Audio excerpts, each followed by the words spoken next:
ശ്രീനഗറിൽ താമസിക്കുമ്പോൾ ഒരു പ്രഭാത നടത്തത്തിന് ഇറങ്ങിയതാണ് ഞാൻ. ടൗൺ ഉണർന്നു വരുന്നതേയുള്ളൂ.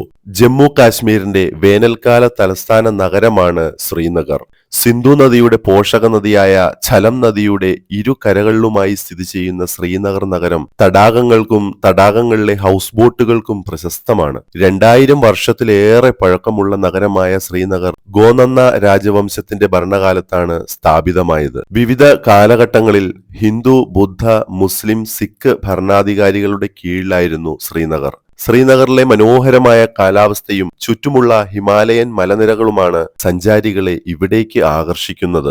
നേപ്പാളിന്റെ തലസ്ഥാനമായ കാഠ്മണ്ഡു കഴിഞ്ഞാൽ ഹിമാലയത്തിലെ രണ്ടാമത്തെ വലിയ മെട്രോപൊളിറ്റൻ നഗരമാണ് ശ്രീനഗർ.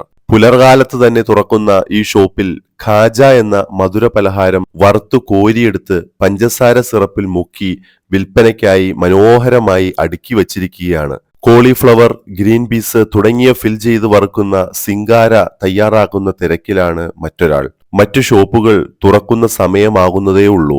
ആഭ്യന്തര സുരക്ഷയ്ക്കായി തമ്പടിച്ചിരിക്കുന്ന CRPF വാഹനത്തെ കടന്ന് മുന്നോട്ട് നടന്നപ്പോൾ ഒട്ടനവധി സർക്കാർ ഓഫീസുകളുടെ ബോർഡുകൾ കണ്ടു.